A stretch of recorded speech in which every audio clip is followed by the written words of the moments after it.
ஒரு காட்டுல ஒரு முனிவர் இருந்தார். ஒரு நாள் அவரை தேடிட்டு 4 பேர் வந்தாங்க. சுவாமி, எங்களுக்கு ரொம்ப நாளா ஒரு சந்தேகம்னாங்க. என்னன்னு கேட்டார். இந்த உலகத்துல எவ்வளவோ காரியங்கள் நடக்குது, எது நியாயம் எது அநியாயம் அப்படின்னு புரிஞ்சுக்க முடியலன்னாங்க. அது யாராலையும் புரிஞ்சுக்க முடியாதுன்னார் முனிவர். வந்தவங்களுக்கு ஆச்சரியமா போச்சு, ஒரு மாதிரியா பார்த்தாங்க. இத முனிவர் கவனிச்சார். சரி, புறப்படுங்க என்னோடன்னார். எங்கன்னு கேட்டாங்க. இப்போ உங்க 4 பேரையும் ஒரு புஷ்பக விமானத்துல அழைச்சிட்டு போறேன். இந்த உலகத்துல சர்வசாதாரணமா நடக்கக்கூடிய ஒரு காட்சியை உங்களுக்கு காட்ட போறேன். நீங்க பார்க்க போற அந்த காட்சி நியாயமா அநியாயமா அப்படிங்கறத என்கிட்ட சொல்லணும். நீங்க சரியான பதில் சொன்னா புஷ்பக விமானத்துல தொடர்ந்து பிரயாணம் பண்ணலாம். தவறான பதில் சொன்னா இந்த புஷ்பக விமானம் உங்களை கீழே தள்ளி விட்டுரும் அப்படின்னார். 4 பேருக்கும் பயம்தான். இருந்தாலும் முனிவர் கூப்பிடுறாரே அப்படின்னு சொல்லி புறப்பட்டாங்க. அவங்க எல்லாரும் புறப்பட்டு ஒரு காட்டு வழியா போய்கிட்டு இருக்கிறாங்க புஷ்பக விமானத்துல. அங்க நடக்கிற ஒரு காட்சியை காட்டுறார் முனிவர். அதோ அங்க பாருங்கன்னார். அந்த விமானத்துல இருந்தபடியே எல்லாரும் கீழே குனிஞ்சு பாக்குறாங்க. அங்க ஒரு தாய் புலி அப்பதான் குட்டி போட்டிருக்கு. குட்டிகளை ஈன்ற உடனே பசிக்கு இறை தேடி அந்த பக்கமா வருது. அதே நேரம் ஒரு தாய் மான், அதுவும் அப்பதான் குட்டி போட்டிருக்கு.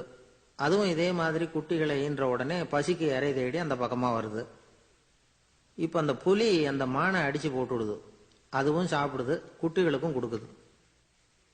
இப்போ அந்த புலி குட்டிகள் முகத்துல மகிழ்ச்சி, தாயை இழந்த அந்த மான் குட்டிகள் முகத்துல துக்கம். இப்போ அந்த முனிவர் 4 பேர்கிட்டையும் கேட்கிறார், நீங்க இங்க பாத்தீங்களே, இதுல எது நியாயம் எது அநியாயம்? ஒவ்வொருத்தரா சொல்லுங்க. உங்க பதில் சரியில்லைன்னா இந்த விமானம் உங்களை கீழே தள்ளி விட்டுரும். சொல்லுங்க பார்க்கலாம்னார்.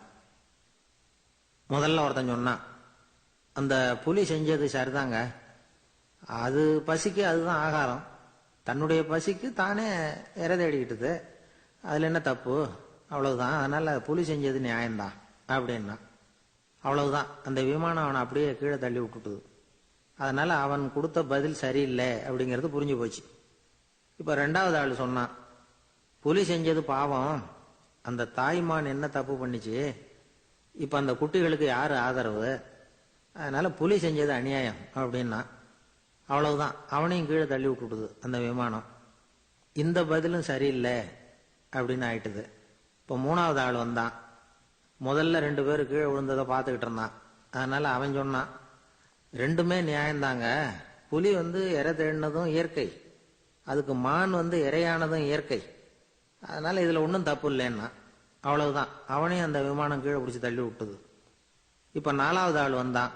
முனிவர் கேட்டார், நீயாவது சொல்லுப்பா, இந்த செயல்ல எது நியாயம்னார். அவன் தெளிவா பதில் சொன்னான்.